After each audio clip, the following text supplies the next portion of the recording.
Medicine गुरुजी में आज हम देखेंगे कि किसी प्रेग्नेंट महिला का बीपी अगर बढ़ जाता है तो उस दौरान कौन सी मेडिसिन्स का यूज़ करना चाहिए या कौन सी मेडिसिन्स डॉक्टर आपको लिखते हैं।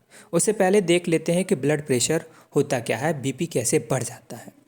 जिन वेसल्स में आपका ब्लड फ्लो करता है उनको अपन बोलते हैं ब्लड वेसल्स।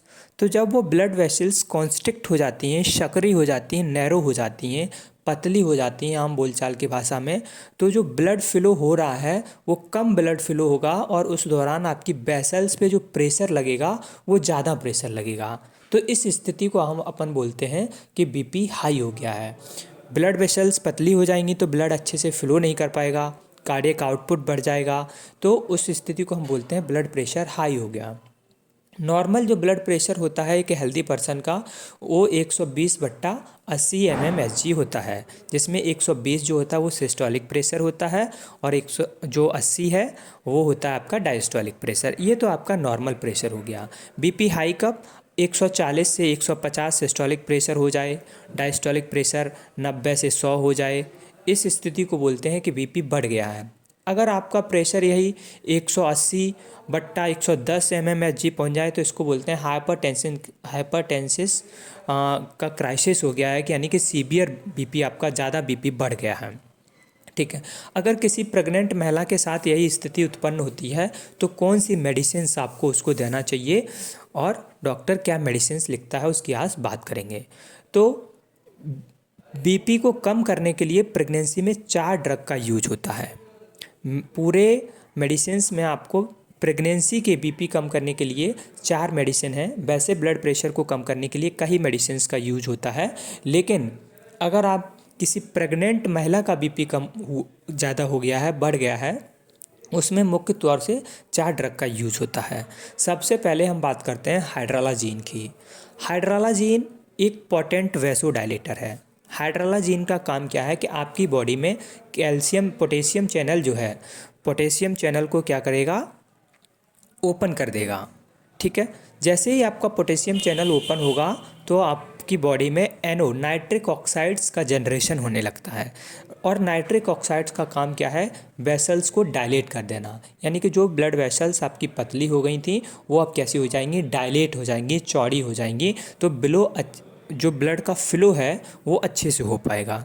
तो ऐसे हाइड्रोलाजीन एक एंटी हाइपरटेंशन ड्रग है जो प्रेगनेंसी के दौरान इसको प्रेफर किया जाता है। दूसरा ड्रग है जो प्रेगनेंसी में हम अपन यूज़ कर सकते हैं, उसका नाम है लेविटालॉल। लेविटालॉल एक alpha plus beta blocker drug है जो कि प्रेगनेंसी के दौरान ब्लड प्रेशर को कम करने के लिए एक सेफ ड्रग माना जाता है। ये एक और स्थिति को भी ट्रीट कर सकता है, फियोक्रोमासाइटोमा की कंडीशंस में भी इसका यूज होता है, लेकिन अपन को यहाँ उसकी बात नहीं करनी है। अपने को देखना है कि लेविटालॉल प्रेगनेंसी के दौरान अगर किसी महिला का बीपी बढ़ गया है तो उसको ट्रीट करने के लिए लेविटालॉल का प्रयोग कर सकते हैं। उसके बाद तीसरा जो ड्रग यूज होता है प्रेगनेंसी के दौरान उसका नाम है मिथाइल डोपा। अक्सर आपने देखा होगा कि किसी प्रेग्नेंट वीमन का जब ब्लड प्रेशर हाई हो जाता है तो डॉक्टर यही ड्रग आपको प्रेस्क्राइब करता है। कौन सा, मिथाइल डोपा। मिथाइल डोपा जो है वो ड्रग ऑफ चॉइस है प्रेगनेंसी के लिए, यानी कि यही, हालांकि ये चारों ड्रग प्रेगनेंसी में यूज हो सकते हैं, लेकिन मिथाइल डोपा जो है वो ड्रग ऑफ चॉइस है कि सबसे बेहतर कौन सा है, वो मिथाइल डोपा है। मिथाइल डोपा क्या है, एक प्रो ड्रग है जो कि आपकी बॉडी में जाके अल्फा मिथाइल नॉरएड्रेनालिन में चेंज हो जाता है। ये क्या है, सेंट्रली एक्टिंग सिम्पैथोलिटिक्स है, यानी कि ये ड्रग आपके ब्रेन पे काम करता है और आपके ब्रेन के द्वारा आपके बीपी को कम करने के लिए रेस्पॉन्सिबल है। तो मिथाइल डोपा का यूज प्रेगनेंसी के दौरान सेफ माना जाता है और इस ड्रग का यूज आप प्रेगनेंसी में कर सकते हैं। उसके बाद जो प्रेगनेंसी में जो ड्रग यूज होता है उसका नाम है नेफिडिपिन।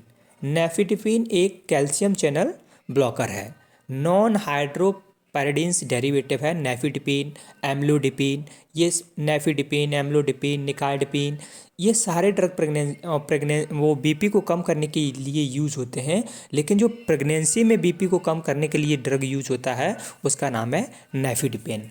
तो अगर किसी महिला का प्रेगनेंसी में बीपी बढ़ जाता है तो आप नेफिडिपिन का यूज कर सकते हो। नेफिडिपिन प्रेगनेंसी में सेफ ड्रग माना जाता है। इन सब के कोई साइड इफ़ेक्ट्स तो नहीं है, लेकिन मिथाइल डोपा का जो साइड इफ़ेक्ट है को जब इसको आप डिसकंटिन्यू करेंगे तो रिबाउंड हाइपरटेंशन की रेयर शिकायत मिल सकती है, लेकिन ओवरऑल ये प्रेगनेंसी में डॉक्टर इसको प्रिस्क्राइब करते हैं और ये ड्रग प्रेगनेंसी में सेफ माना जाता है। नेज़ल स्टिफनेस कॉज कर सकता है, यानी कि नाक में थोड़ा ऐसी वो आपको रह सकता है, थोड़ा सा सिडेशन, मेंटल एक्टिविटी कम हो सकती है थोड़ी सी। बाकी इसके अलावा इनका कोई भी पोटेंट साइड इफ़ेक्ट नहीं दिखता है। Thank you very much.